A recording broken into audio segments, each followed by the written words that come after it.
likaweze kuwa baraka, litusaidie na litufungue macho katika jina la Yesu. Tunaomba kujengwa upya, na Bwana wa mbinguni, utakaposimama mbele za watu wataona utukufu wako na watasema hakika kuna Mungu, katika jina la Yesu. Ninakubariki ikiomba ukanitumie kama chombo chako, niwe baraka kwa watu wako, katika jina la Kristo Yesu nimeomba na hata kuamini.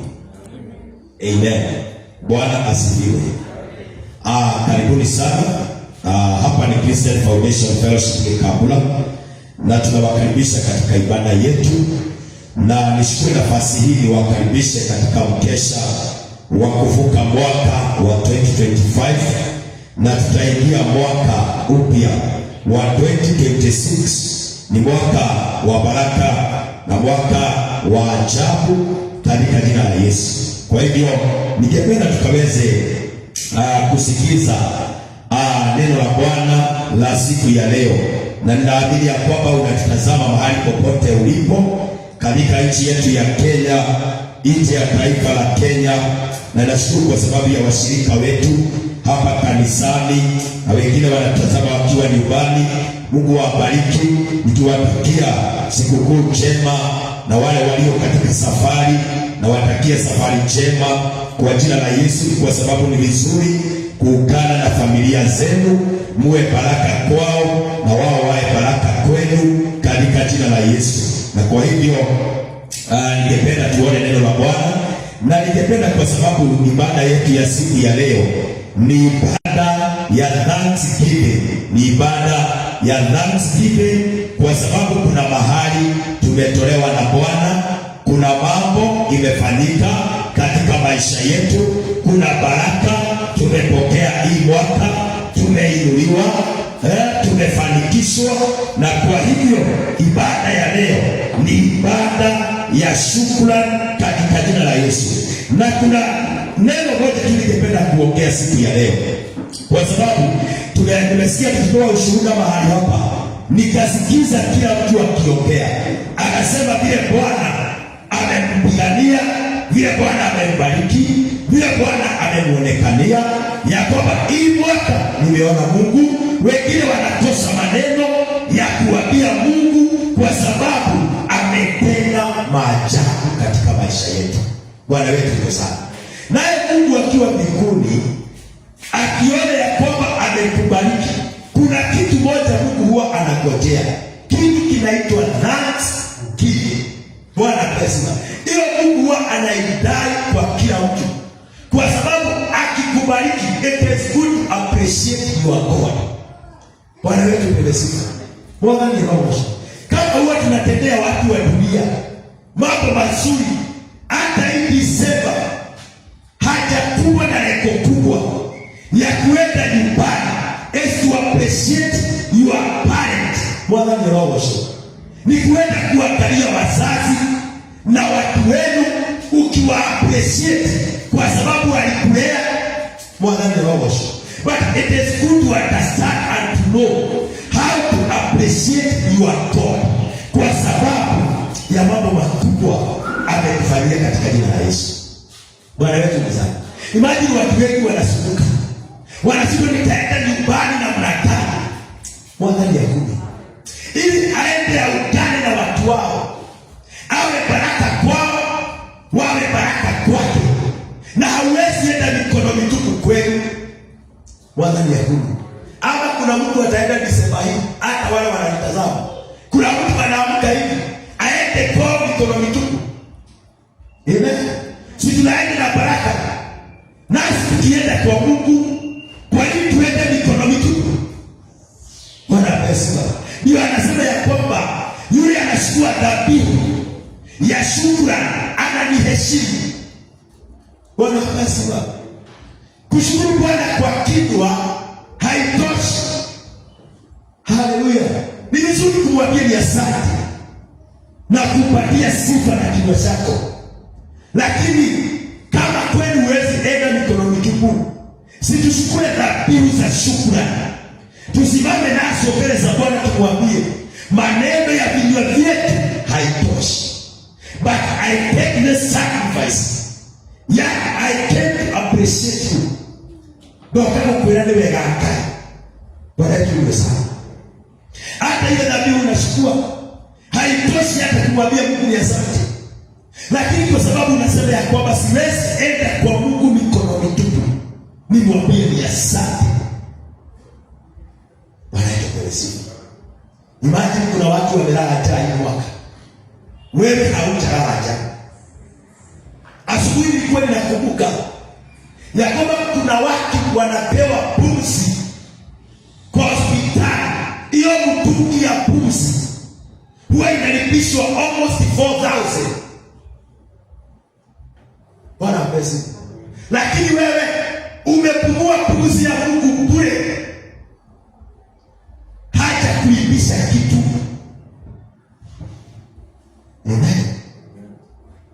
Kuna mwingine hana nguvu hata ya kutembea na miguu yake kujitembeza, hana nguvu, lakini wewe umetembea. Bwana niongoshe. Kuna mwingine kukula imekuwa shida, ako na chakula kwa nyumba, kwa tabaka ako na chakula, ako na kila kitu, lakini kuchukua kijiko hivi aweke kwa mdomo ameshindwa. Kwa sababu gani? Mungu akiondoa nguvu zake kidogo, hatuwezi kuishi hata kidogo. So ni vizuri kuenda kwa Mungu na kumwambia ni asante kwa sababu umenitendea. Bwana wetu mweza. Kwa sababu umeniinua. Vile ulikuwa Januari sio vile uko sahi. Bwana niongoshe. Hata kana kwamba mwaka imekuwa nzito na imekuwa na mambo makubwa na vita kubwa. Haleluya.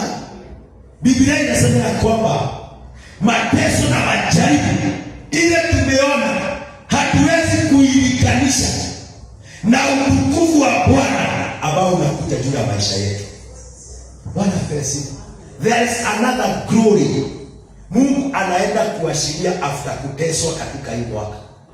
Na hatuwezi ikanisha. That's why ninawaita katika mkesha.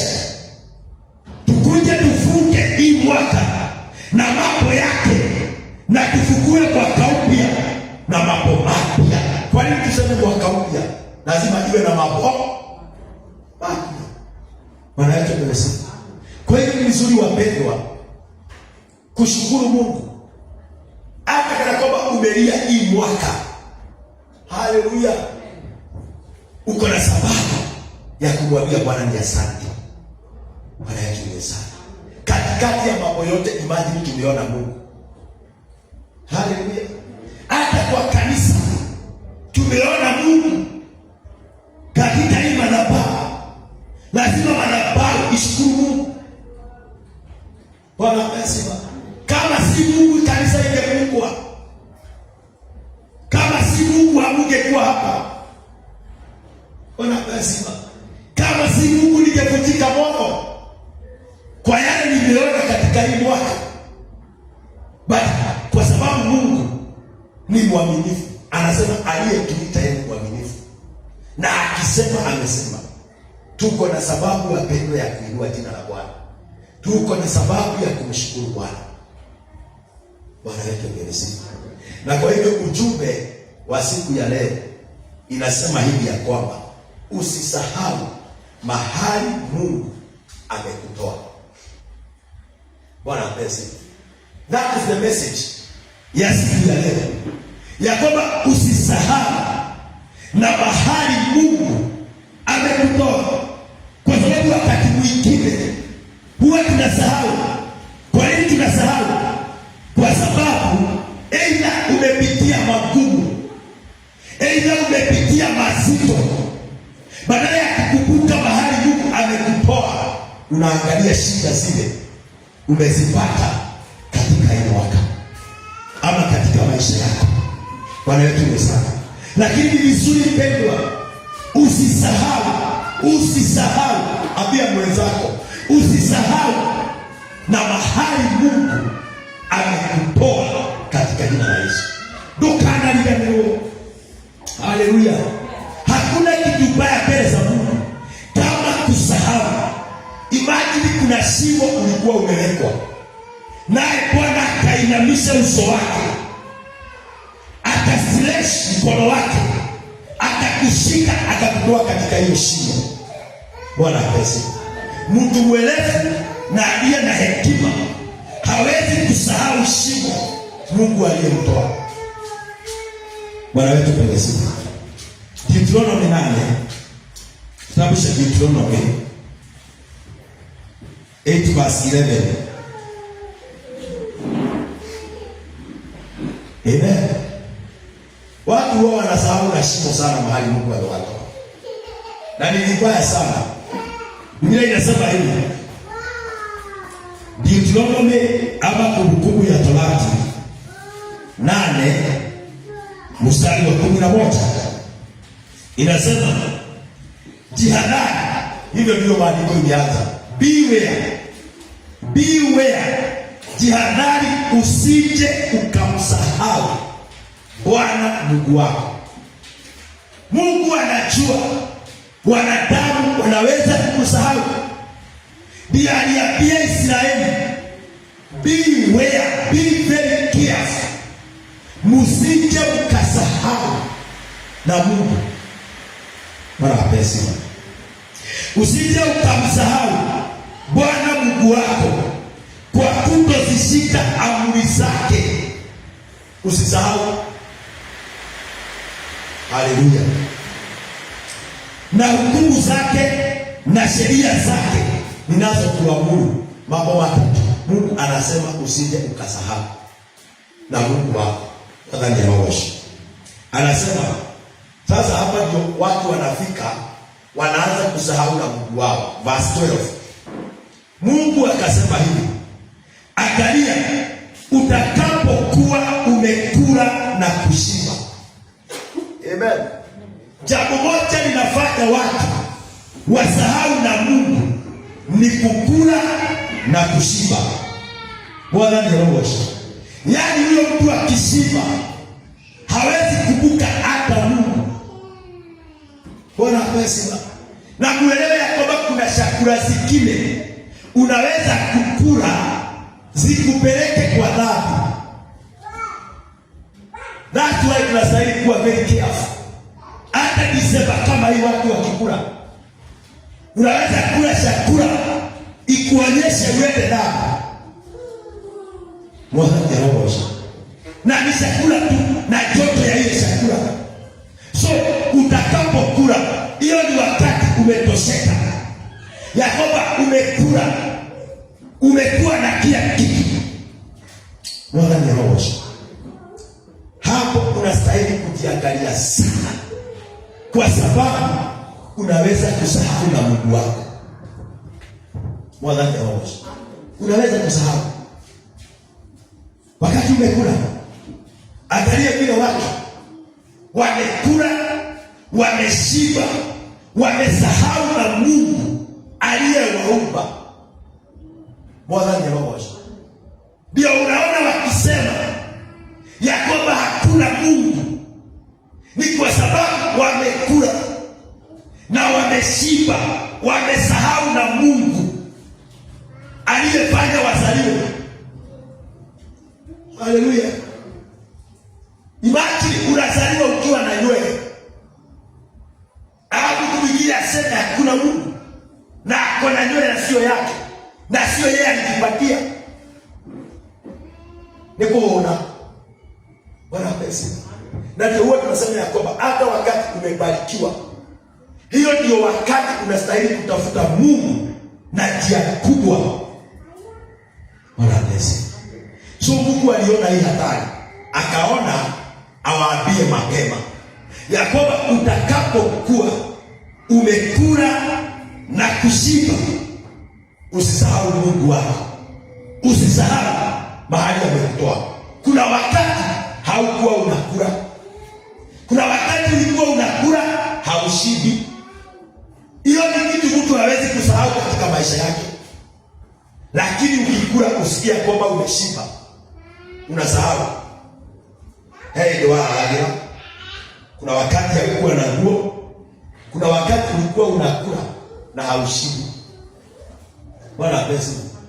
Unajua kuna wakati unaweza kula na ushibi. Kwanza ukikula chakula kumi, unaweza enda kukula chakula hoteli mahali kadokeo na wewe unasikia kitu tumbo ikitisha. Bwana pesa. Unasikia kitu ikitisha. Amen. Unajua mimi nawaambia kitu najua. Kuna siku moja nilikula hivi. Na siku nilikuwa nimekataa kutoa fungu la kumi. Imagine unakula, unaoga mandazi 4, unasikia kama ni maji umekunywa. Bwana pesa. Pata unaitisha kale kama mkate kanaitwa nini? Unakajua?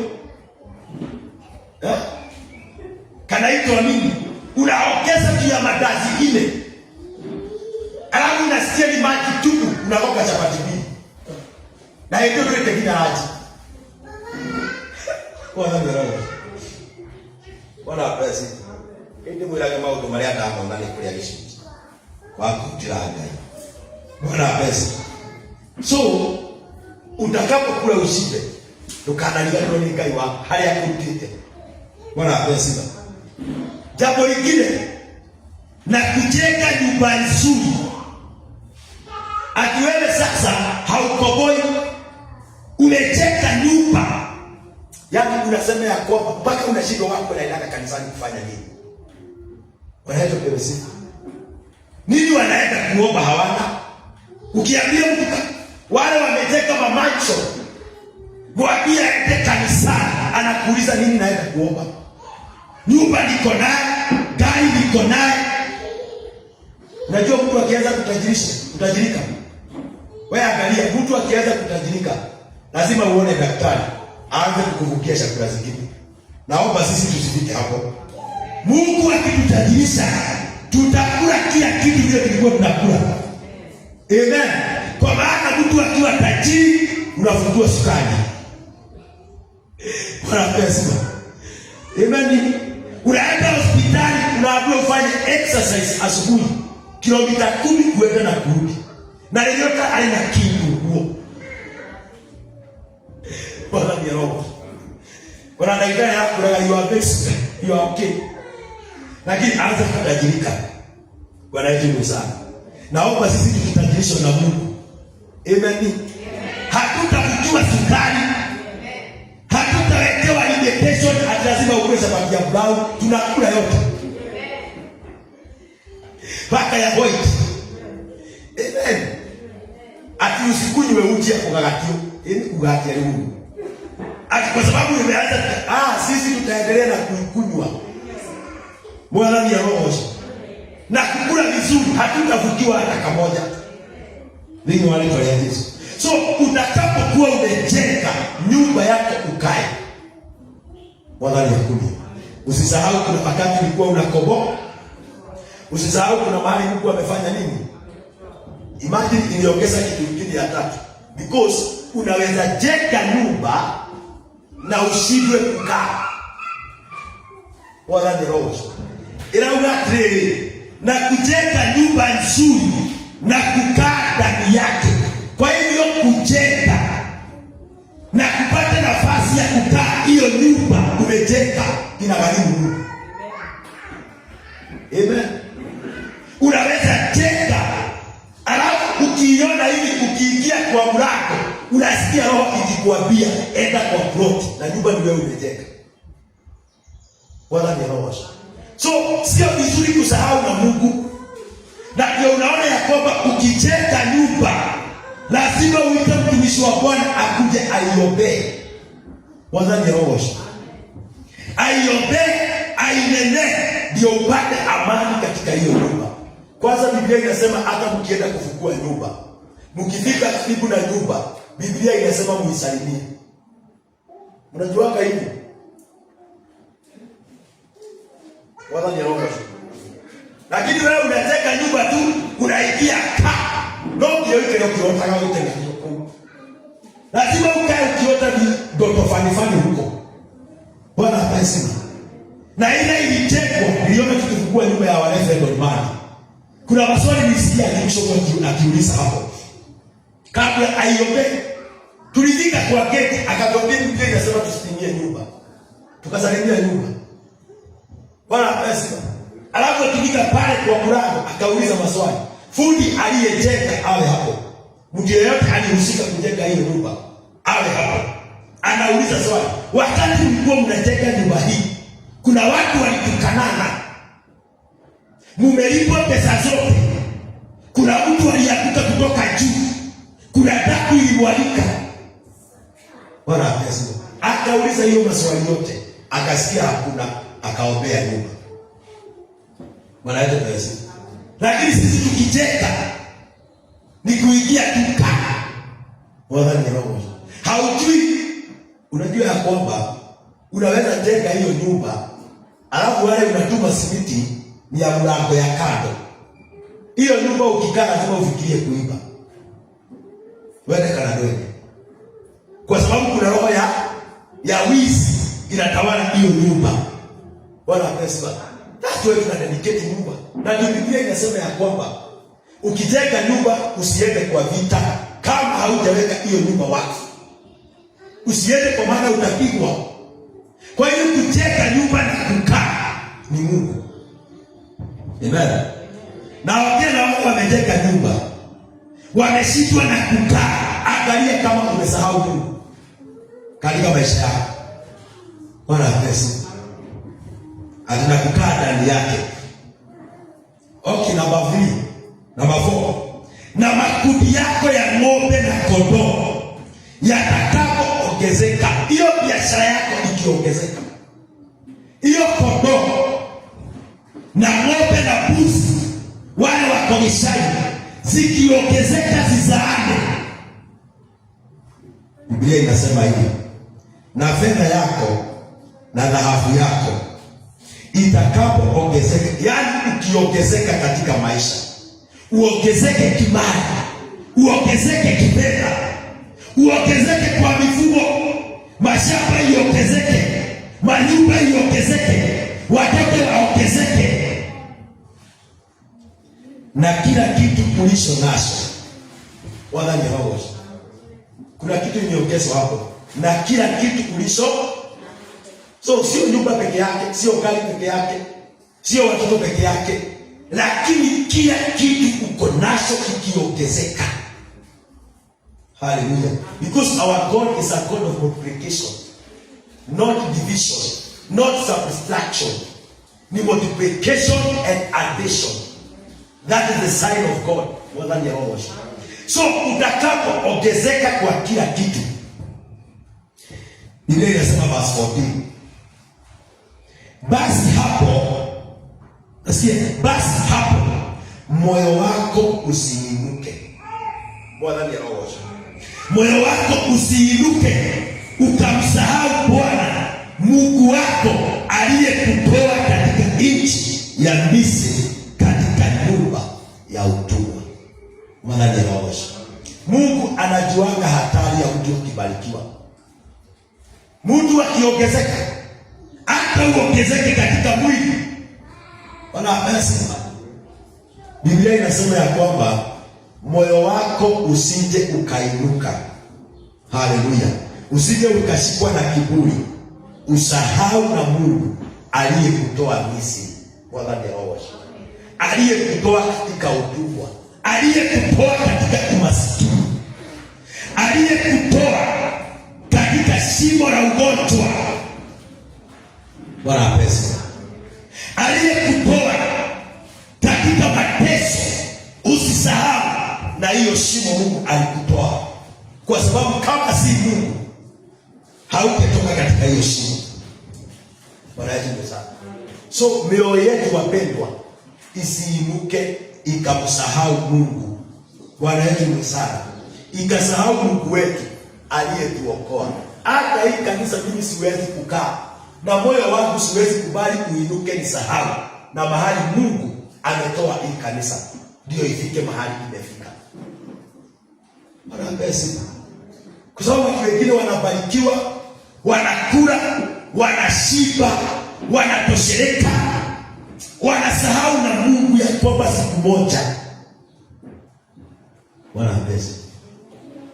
Imagine ukiliganwa ni gayula ukurutite nuko ngwini. Na maandiko inasema ni Mungu anatoa mtu kwa mafundi. anamweka akiwa nakula na wafalme. Wana pesa. Then ukifika kukula na wafalme, unasahau na Mungu aliyekutoa kwa mafupi. Wana pesa. So ni vizuri unakaa kila wakati, unaangalia maisha yako, unasema wacha niende mbele za Mungu nikamshukuru. Unajua kuna watu wengine wanajenga nyumba hawakai. Mwingine anaanzisha haimaliziki, lakini ukiona umejenga, umeingia na umekaa na unalala vizuri bila kuzunguka usiku, bila kupiga duru katika hiyo nyumba, unastahili ukikaa hivi, ukiamka hivi unakumbuka Mungu. Maji watu wako na afya njema, watu wameshiba, wana pesa, wamesahau na Mungu, wanatukana Mungu vile wanataka, wanaongea vile wanataka, wala ni hawakumbuki Mungu. Na kwa hivyo leo usisahau na Mungu wako. Wana pesa. Amen. Aliyekutoa nyumba ya utumwa pale Misri katika jina la Yesu. The same Deuteronomy 32. Tuone kuna mtu mmoja mahali pale alibarikiwa na akasahau na Mungu. Amen. Soma andiko inasema Deuteronomy 32 verse 15 inaongea habari ya mfalme mmoja anaitwa Jeshuruni. Uone shida ya kusahau na Mungu. Inasema hivi, lakini Jeshuruni alinenepa. Jeshuruni alikula akashiba akanenepa. Biblia inasema akapiga teke. Ningependa niweze kuangalia hiyo neno kwa Biblia ya Kikuyu. Wala pesa. Biblia ya Kikuyu inasema namna gani? Verse 15. Kwanza hii inaongea hapo inasema nolele Jeshuruni nekonora anolile ageikia hati. Wala pesa. Tunasikia ndio Kikuyu ya zamani. Ageikia hati. Mwana ni roho. Tulikuwa tunasikia watu wakisema hapa ni kuliko hati wewe. Sasa Jeshuruni alikula akanona. Akinona, unajua unaweza nona moyoni mwako, maishani mwako. Yaani aliingia hati. Wala pesa. Akarusha mateke. Akaanza kuwa na kiburi. Na wengine huwa wanaona ya kwamba ni wao. Tiliguru zao zimewasaidia, wanasahau na Mungu. Wala pesa. Wacha nikwambie hata kutajirika. Maandiko inasema hivi Deuteronomy, Mungu ndiye anapea mtu nguvu ya kutengeneza utajiri.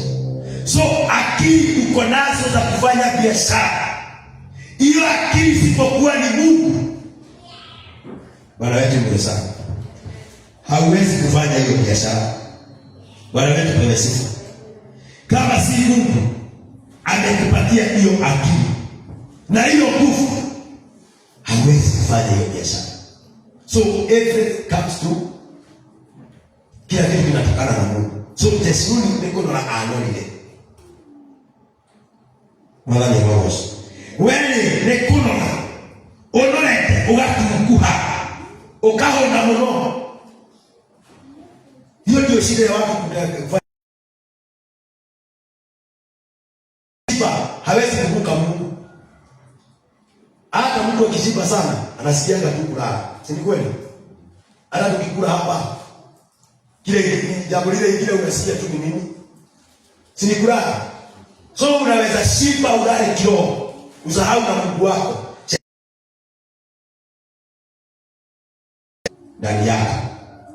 asifiwe sana. Agĩtugua mũno hĩndĩ ĩyo agĩgĩtigana na Ngai ũrĩa wamũmbire, agĩkinya rwaro rwa ihiga rũrĩa rwamũhonokirie. Rĩu mũico nĩguo thĩna. Hiyo ndio shida ya kushiba na mtu kusahau Mungu. Sasa Yesu anatuonyesha mambo mengine hapa. Bwana pesa. Umenenepa, umekuwa mnene, umewanda. Ndipo akamwasha Mungu aliyemfanya vile alivyo. Hiyo ni shida kubwa ya kuwasha Mungu. Na hakuna shida na jambo baya kama kuwasha Mungu kwa sababu ya vitu na mali. Mungu anaweza zikujia once within a minute, usikie hauna kitu. Gaitenda moto uramutiga hili ya amurahima. Wakati umebarikiwa ndio unastahili kutafuta Mungu sana. Bwana pesa. Na kuwa very careful, kwa sababu unajua kama sio kuwa kwa Mungu singekuwa na hii. Amen. Kwanza ukiona Mungu kuna kaugonjwa amekuponya, unastahili kukaa kwa Mungu miaka yako yote. Wadhani roho. Lakini wengine sisi tukinona na tukishiba na kinenepe tunafuatwa na hii roho ya Jeshuruni. Hii roho ya Jeshuruni imefuata watu wengi sana katika hii dunia. Amen. Angalia ni wangapi hata zile mikutano inafanywa akilia shukrani. Wewe angalia mahali wameinua mikono wakasema ni asante. Ama ni dogorudugu. Wala ni roho. Na saa hiyo ni occasion akija kushukuru Bwana. Wala ni roho. Na napo ukoro na kuingia mbele. Amen. Na mengine itali na haja. Bwana pesa. Atuko na maumivu ya kushukuru Bwana. Mungu gani? Unaweza kaenda kushukuru Mungu na maumivu hapo. Na napo hivi mwele Mungu ndani ya hadafu. Bwana pesa. Nini mtakionea hata that fast? Mtasikia ile mengine itakuwa. Ati ni kushukuru Bwana. Na tukifika mwezi wa mwaka ujao, mwezi wa 9, Mungu nako ukitoa anatoka. Na hiyo ndio tunashokelea kaida. Tumekuja kusema ni asante Mungu. Bwana pesa. Lazima watu waelewe njia ya kushukuru Mungu. Enda kwa madhabahu shukuru Mungu. Bwana pesa. Watu wamenenepa, wameshiba, wamekuwa na fedha na mali. Lakini hauwezi ona mtu kanisani akisema wacha niingie kanisani nimwambie Bwana ni asante. Bwana ni roho. Lakini utampata hapo na shupa kadhaa, mwingine amekanyaga kiredi ya pombe, akijua anashukuru Mungu. Lazima watu waongeke. Amen. Lazima watu walie. Lazima dunia ilie. Kwa sababu watu hawatambui mahali Mungu amewatoa. Unaona tu shukuru Mungu na pombe. Hiyo ni shetani ama ni Mungu ama ni nini? Wala hapasi.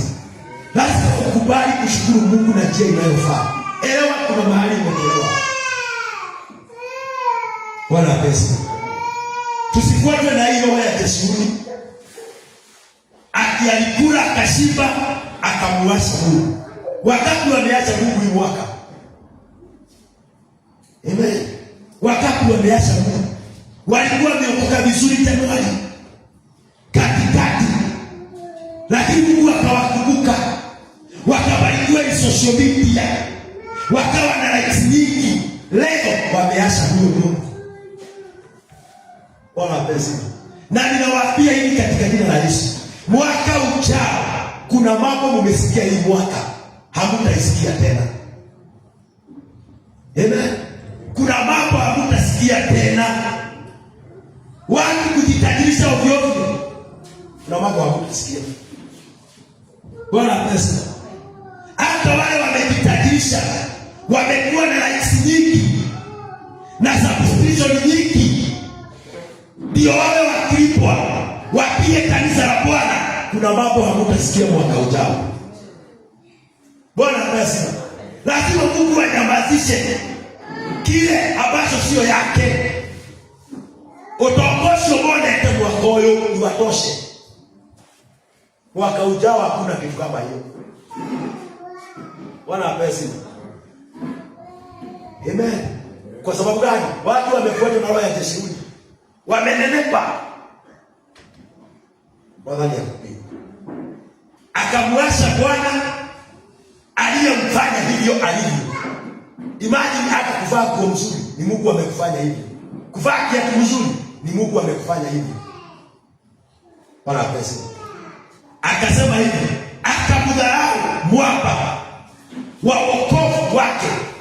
Mwamba ni Yesu. Watu wamedharau Yesu, na yeye ndiye njia, ukweli na uzima wa milele. Na watu wamemdharau. Hii mwaka lazima waonane na Mungu mwaka ujao, wasipobadilika. Bwana pesa.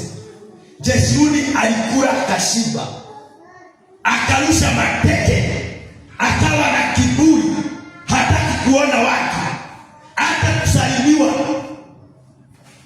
Lazima upitie process kusalimia. Bwana tukufu. Aliasi Mungu, akadharau mwamba wa wokovu. Na hiyo mambo ikifikia Mungu, Mungu akiwa mbinguni anasemanga na kweli. Unajua kuna wakati Mungu alisema ya kwamba atashuka kwa wana wa Israeli walipomwasha. Musa alisimama katikati ya Israeli na Mungu. Akasema Mungu, tafadhali sio wakati huu. Kwa maana Mungu akikasirika, washahidi waambie mwaka ujao mtajua watu wa Mungu na wasio wa Mungu. Bwana apesi. Hauwezi kudhihaki kanisa. Hauwezi kudhihaki watumishi wa Mungu. Bwana apesi. Na washahidi waambie kitu kingine. Watumishi wa Mungu huwa wanasamehewa haraka kuliko mshirika. Bwana apesi. Watu wasio wanashika watumishi wa Mungu hivi. Mungu ako na haja na mafuta yake. Na ndio Mungu hakutaka kujua hata wakati Miriam sister ya Musa walipoongea kinyume na Musa. Na Musa ndio anakamite. Ndio yeye. Si alikuwa amekosea. Lakini wakati walikaa wakaongea, Mungu akasikia mafuta yake inaongelewa. Alifanya namna gani? Ndio ndio na mambo. Na aliketa waitora. Dani na Kora walifanywa nini? The same God alikuwepo hapo mpaka wa leo. Hauwezi kudhihaki Mungu. Hauwezi kudhihaki kanisa. Hauwezi kudhihaki watumishi wa Mungu. Mungu ana haja na mafuta yake. Bwana pesa. Na ndio nilikuwa ninawaambia watu wengine jana tukitoka mazishi, ya kwamba vifo zingine mnaona ziko hazieleweki. Angalia vizuri, uangalie hiyo live, uone vile watu wanaongea habari ya watumishi wa Mungu. Lazima watu waende. Bwana pesa. Bwana ni roho. Alinenepa akadharau Mungu. Amen. Najua sitaki kuwakalisha sana, lakini ni vizuri kuelewa maandiko ya Mungu, kwa sababu kanisa limelihakiwa hivyo. Ni watu kunona, si kitu kingine. Ni kukula tu wameshiba. Wakaona sasa hii mafuta tuko naye, wacha tuanze kulihaki kanisa. Wacha tuanze kulihaki Mungu. Na kaida kineula hiyo. Kila kitu mtu anapanda ana pesa. Na kimoja iwaje na weki yake ya kana roleo, kwa maana ni wewe ulipata. Wana pesa. Wakamtia wivu kwa miungu migeni badala ya kwenda kuabudu Mungu. Wakaenda kwa miungu migeni. Imagine, wakamkasirisha kwa mashukizo. Walitoa sadaka kwa pepo, si kwa Mungu. Uona ngoma ni mtaniwa sadaka. Wala ni ya Mungu. walienda wakatoa sadaka zao kwa pepo. Hivyo ndivyo maandiko inasema, lakini si kwa Mungu. So sadaka ni ya Mungu, si ya pepo, ya kwa miungu wasioijua. Wanaenda kuabudu miungu wasioijua, wasioielewa, kwa miungu mipya iliyotokea siku zilizo karibu, ambayo baba zetu hawakuiogopa. Hawamkumbuki Mwamba aliyekuzaa. Mungu aliyekuzaa amemsahau. Bwana asifiwe. Yaani hauwezi kuvuka Mwamba uliyekuzaa, Mungu aliyekuzaa. Ni vizuri kusema hii, hata wale wananitazama. Bwana asifiwe. Kama ulikuwa na mpango wa kupeleka sadaka kwa viapo, peleka kwa Mungu, peleka kwa madhabahu. Maandiko imesema hawamkumbuki Mwamba aliyekuzaa, na Mungu aliyekuzaa akamsahau. Hiyo ni jambo kubwa na shida kubwa, kusahau. Jina kusahau Mwamba, mahali Mungu amekutoa. Hiyo ukisahau, Bwana pesa itakuwa ngumu sana kwako katika jina la Yesu. Bwana wetu ni sana. Bwana ni roho. Soma katika Psalms 103. Nataka tuombe. Psalms 103 verse 2 inasema, praise the Lord my soul and forget not all his benefit. Bwana pesa. Sikia, biashara inakuwa na benefit. Hata kwa Mungu kuna benefit tumepata kutoka kwa Mungu. Hata kana kwamba hatuna vitu nyingi. Ona kama huduma tunakinyana kwa hoye gai. We have some benefit kutoka kwa Mungu. Daudi anasema, I will praise my God. Let my soul praise the Lord and forget not, hallelujah, the benefits of God. Bwana ni roho. Sio vizuri kusahau na benefit za Mungu. Daudi akasema Psalm 77 verse 11, I remember the deeds of the Lord. Nitakumbuka matendo ya Mungu. Wanajua sana. Daudi anasema nitakumbuka. Yaani ukumbuke kila tendo Mungu amekutendea katika hii mwaka. Umshukuru Bwana, umuinue Bwana katika jina la Yesu. Kuna mahali katika Psalms inasema ya kwamba kwa sababu hawakuzifahamu kazi ya Mungu ama matendo ya Mungu, naye Mungu alifuta mioyo yao. Bwana ni roho. Imagine kwa sababu kabura mawiko magai gai agathũkangia ngoro ya na mũtũrĩre wao. Kũriganĩrwo kusahau ni kitu baya sana. Bwana pesa. Na kwa hivyo watu wa Mungu, siku ya leo tunapoenda mbele za Mungu kumshukuru na kumuinua Bwana kwa sababu ya yale ametutendea. Si kusema ya kwamba siku ya leo ndio tunashukuru Bwana. Hapana.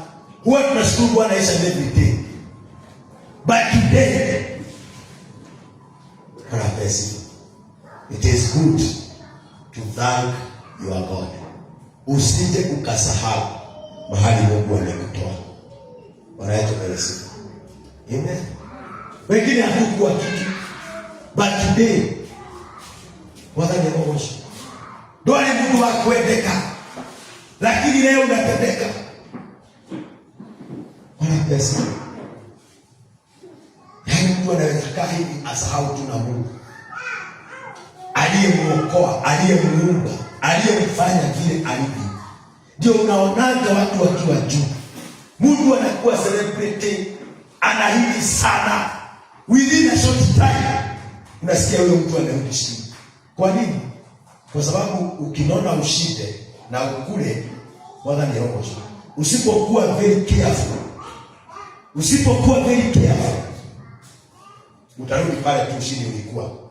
Tuwa yangu mtuoe walikwenda na Mungu alikeni. Sana watu wale wanarudi chini hivyo ni kunenepa, walinenepa. Ukisikiza historia zao utaelewa ni nini kilifanyika. Huyo mtu akikubali kunyenyekea, Mungu atamrudisha hapo alikuwa juu. Wala pesa. Kwa hiyo ni vizuri wapendwa, washeni, usikae hivyo tu na moyo wako siku hata moja usiinuke usahau na Mungu wako na usahau na mahali Mungu amekutoa. Bwana wetu ni sana. Nataka tusimame na miguu yetu tuweze kumshukuru Bwana katika jina la Yesu. Amen. Na kutoa sadaka zetu za shukrani mbele za Bwana, ama dhabihu zetu za shukrani. Hata kwa wale wanatazama, it's good to give your sacrifice of thanksgiving, na utabarikiwa na Bwana. Usije mkakusana na Mungu ukashikwa na roho ya Jeshuruni ambaye alisahau Mungu na akadharau Mungu na akadharau mwamba mahali alitolewa katika jina la Yesu. Bwana yetu ni sana. In the name of Jesus. Oh my God, we want to thank you. We want to worship you, Lord. Tumekuja kusema ni asante Bwana. Tumekuja kuinua jina lako. Tumekuja kukuabudu Bwana katika jina la Yesu. Kila mtu katika moyo wako, kwa kinywa chako, uanze kumwambia Bwana ni asante. Uanze kumwambia Bwana ni asante. Unapotazama maisha yako, uone mahali ulitolewa, mwamba uliotoka ndani yake, Mungu ambaye alikuzaa katika imani, uone shimo Bwana alikutoa. Uweze kumwambia ni asante. Umwambie Bwana, kama sio wewe hapo singetoka. Imagine watu wengi wake kutoa, marafiki wake kutoa, hata mchungaji wake kutoa. But there is God in heaven. Alikuangalia ukiwa kwa shimo, alikuangalia ukiteseka, alikuangalia ukidhoofika, akasema mwana wangu, nitakutoa hapa, nitakuinua, nitakubariki, nitakutumania. Huyo Mungu, maandiko inasema mioyo yetu isiinuke ikasahau na Bwana, mioyo yetu isiinuke ikasahau na mwamba wa Mungu wetu katika jina la Yesu. Baba wetu uliye mwema, uliye mtakatifu wa ajabu, katika jina la Yesu, ambie Bwana ni asante, ambie Bwana ni asante. Inua Bwana siku ya leo, mwambie Bwana ni asante kwa kunitoa katika shimo la uharibifu, katika shimo la magonjwa, katika shimo la shida, katika shimo, Baba wetu wa rehema, mahali umenitoa ni mahali marafiki wakanitoa. Naopea moyo wako usije ukasahau, usije ukainua na mwamba uliyenizaa katika jina la Yesu. Baba, ninakuabudu, ninakuinua Mwokozi wako. Pokea sifa Bwana, pokea shukrani.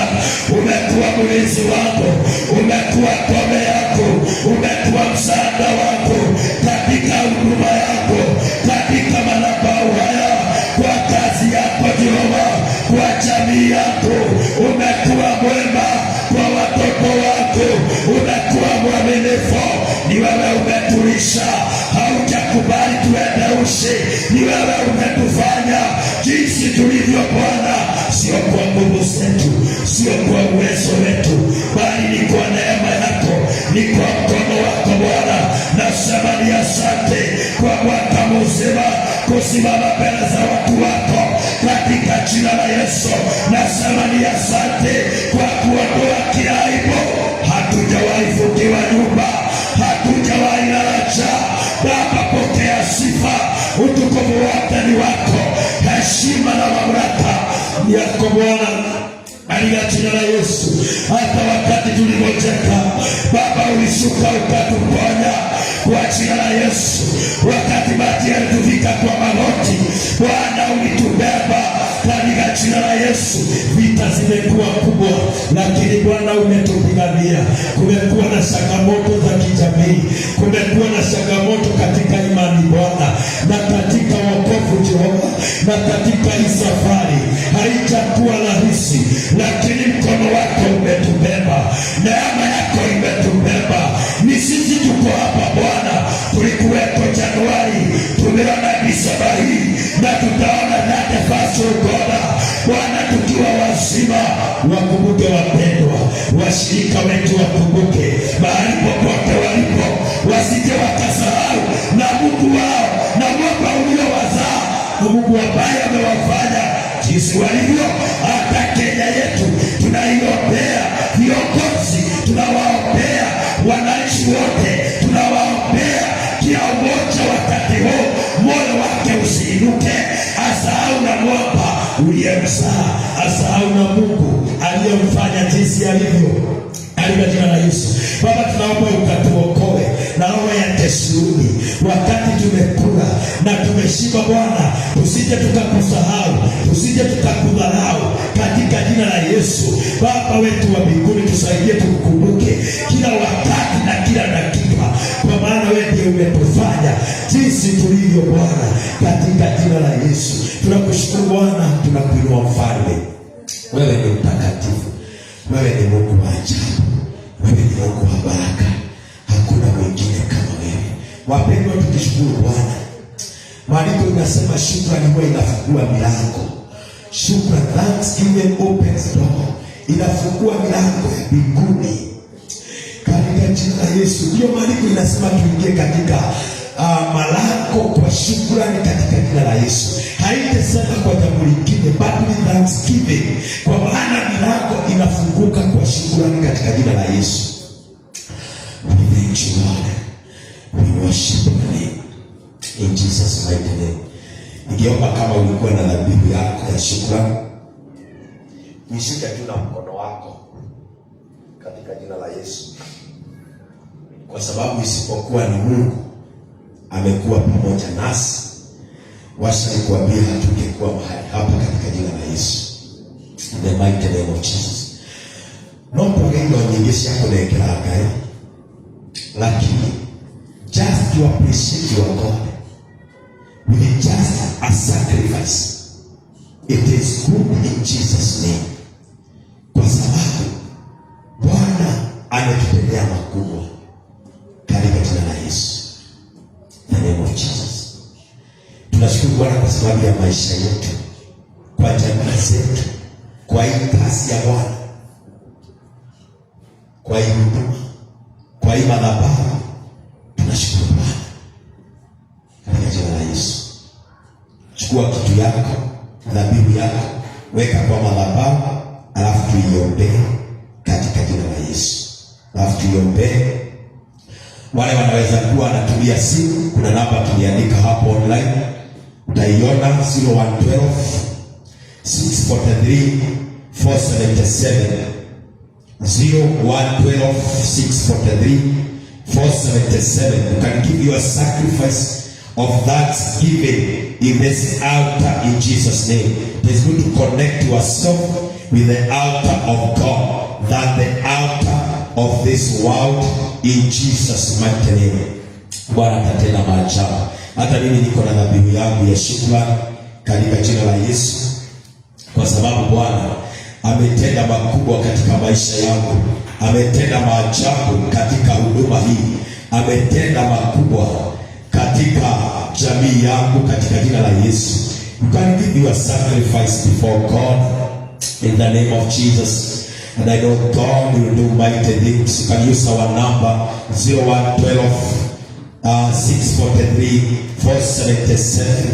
Na itakuwa ni baraka. When you connect yourself with the altar of God, itakuwa ni baraka. Hii jambo tunalifanya, na nilisema mtenda ya kwamba thanksgiving ama sacrifice sio pesa peke yake katika jina la Yesu. Watu wasije wakadanganyika. Lakini unaweza shika kitu useme Bwana, naenda kwa madhabahu kusema ni asante katika jina la Yesu. Itakuwa ni baraka in Jesus name. Si tuamini, tusimame tu tuamini, kwa sababu ya sacrifices. Biblia inasema ya kwamba ukitoa sacrifice yako unaheshimu Mungu. Mungu anaona heshima kubwa akiwa mbinguni. Inua mkono wako mbele za Bwana. Baba, katika jina la Yesu tunasema ni asante kwa sababu ya siku hii ya leo. Tumekuja mbele zako Bwana, sio kusema asante kwa video vyetu pekee, but tumechukua sacrifice na tumekuja naye a sign of appreciation mbele zako Mungu wa ajabu, kwa yale yote umetenda katika maisha yetu, katika jamii zetu, katika biashara, katika huduma kama hii. Tumekuja na dhabihu Bwana. Naomba siku ya leo ukapokee dhabihu zetu, tukazitoa kwa madhabahu Baba, zipokee katika jina la Yesu. Mwangalia pokea magongona maitu, kile tumetoa kwako Bwana ulipokee. We are just appreciating you, O God. Tondo wa mawiko makuta, tondo wa hiyo tuimwili ile Jehova. Bwana pokea sifa Bwana, pokea dhabihu za watu wako. I don't know my Father. Amokea hiyo ngona leo Bwana, uweze kubariki watu wako Bwana, uweze kuinua kila mmoja, na tunaamini ya kwamba kuna milango unafungua kwa sababu ya dhabihu hizi. Mwaka ujao kuna mambo makubwa unaenda kufanya katika jina la Yesu. Bwana uliye mtakatifu, tunaomba kila milango imefungika mwaka huu, na ilikuwa yetu Bwana kupitia hii dhabihu ifunguke in Jesus name. Na mwaka ujao milango yetu haitafungwa, because hii sacrifice itatutetea na malango yetu itakaa wazi. Ikiwa imefunguliwa, ndio wafalme na watu wakubwa waite msaada yao katika maisha yetu, katika jina la Yesu. Bwana tunakushukuru na tunakuinua. Pokea sifa, pokea shukrani zetu katika jina la Yesu. Nimeomba na hata kuamini. Amen. Bwana apewe sifa. Haleluya. Tumefika mwisho wa ibada yetu siku ya leo. Ni vizuri kumshukuru Bwana. Kama tungekuwa na wakati tukiongea mambo mengi, lakini ni vizuri kushukuru Bwana, na Bwana atakutenda mema in Jesus name. Haleluya.